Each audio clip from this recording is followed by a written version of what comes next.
இயற்பியலில் டைமென்ஷன் அதாவது பரிமாணம் என்றால் ஒரு குறிப்பிட்ட திசையில் ஒரு பொருளின் அளவை குறிக்கும்.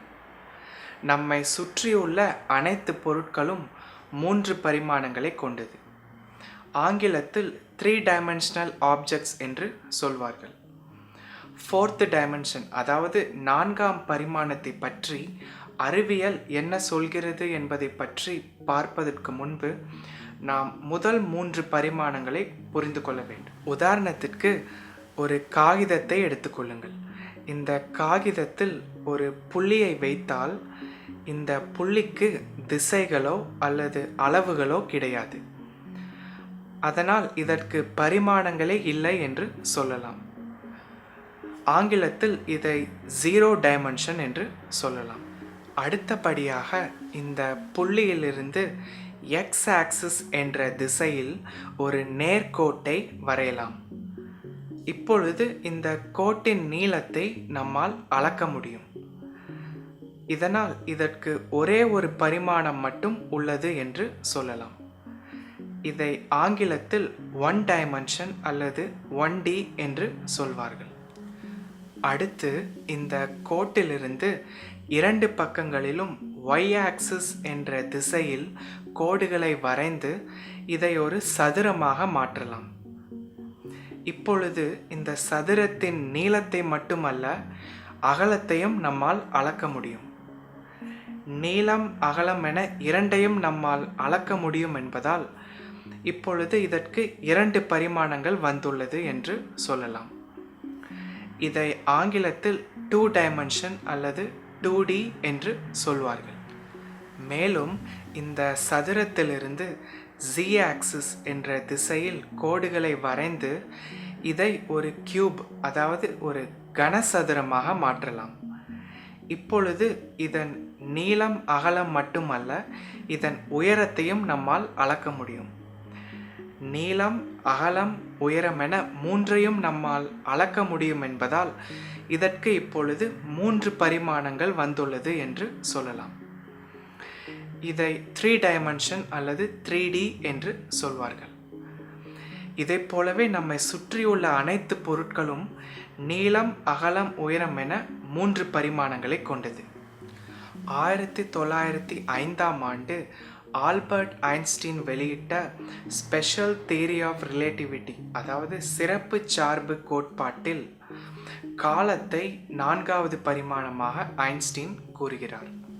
இப்பொழுது நீங்கள் பார்த்த இந்த கனசதுரம் அசையாமல் ஒரே இடத்தில் இருக்கும் வரை இதன் இருப்பிடத்தை உங்களால் சொல்ல முடியும். ஆனால் இந்த கனசதுரம் நகர ஆரம்பித்தால் இதன் இருப்பிடத்தை எப்படி உங்களால் சொல்ல முடியும்? இந்த நகர்ந்து கொண்டிருக்கும் பொருளின் இருப்பிடத்தை சொல்ல காலம் என்ற ஒரு பரிமாணத்தை ஆல்பர்ட் ஐன்ஸ்டீன் இதில் சேர்க்கிறார். காலம் எப்படி ஒரு பரிமாணமாக இருக்க முடியும் என்று நீங்கள் யோசிப்பீர்கள். பரிமாணம் என்றால் அதற்கு திசையும் அளவும் இருக்க வேண்டும் என்று முதலில் நாம் பார்த்தோம். அதே போல காலத்தை நம்மால் அளக்க முடியும்.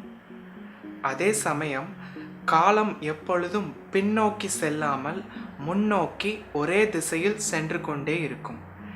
இதனால் ஐன்ஸ்டீன் காலத்தை 4வது பரிமாணமாக எடுத்துக்கொண்டார்.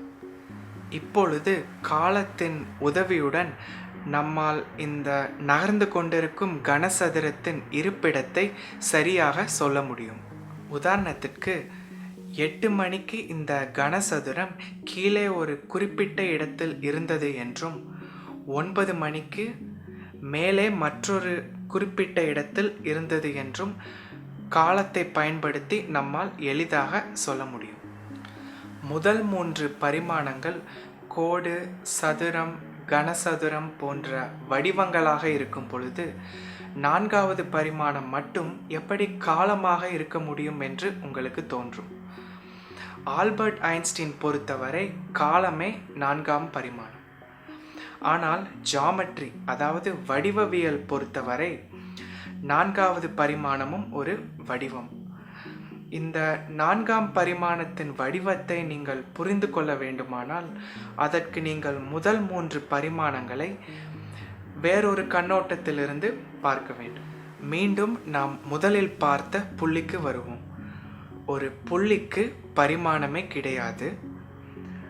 இந்த புள்ளியிலிருந்து நாம் வரைந்த கோட்டில் 2 புள்ளிகள் உள்ளன. கோடு ஆரம்பிக்கும் இடத்தில் ஒரு புள்ளி, கோடு முடியும் இடத்தில் மற்றொரு புள்ளி. இந்த கோட்டிலிருந்து நாம் வரைந்த சதுரத்தில் 4 பக்கங்களிலும் கோடுகள் உள்ளன. மேலும் இந்த சதுரத்திலிருந்து வரைந்த கனசதுரத்தில் 6 பக்கங்களிலும் சதுரங்கள் உள்ளன. இதை இன்னும் எளிதாக சொன்னால், முதல் பரிமாணத்தில் 2 புள்ளிகள் உள்ளன, 2ஆம் பரிமாணத்தில் 4 கோடுகள் உள்ளன, அதாவது 4 முதல் பரிமாணங்கள் உள்ளன. 3ஆம் பரிமாணத்தில் 6 சதுரங்கள் உள்ளன, அதாவது 6 2ஆம் பரிமாணங்கள் உள்ளன. இதே வரிசையில் போனால் 4ஆம் பரிமாணத்தில் 8 கனசதுரங்கள் இருக்க வேண்டும், அதாவது 8 3ஆம் பரிமாணங்கள் 4ஆம் பரிமாணத்தில் இருக்க வேண்டும். இதன்படி வரைந்தால் இதுவே 4ஆம் பரிமாணத்தின் வடிவம். இந்த வடிவத்தை டெசராக்ட் என்று சொல்வார்கள். இதில் 8 கனசதுரங்கள் அடங்கியுள்ளன. வடிவவியலில் பரிமாணங்களை அதிகரித்து கொண்டே செல்லும் பொழுது அவற்றின் வடிவங்கள் நம் கண்களால் புரிந்து கொள்ள முடியாதபடி கடினமான வடிவங்கள் எடுக்கும். 4ஆம் பரிமாணத்தை பற்றி உங்கள் கருத்துக்களை கீழே உள்ள கருத்து பகுதியில் பதிவு செய்யுங்கள். மீண்டும் ஒரு அறிவியல் தமிழ் காணொளியில் சந்திப்போம். நன்றி, வணக்கம்.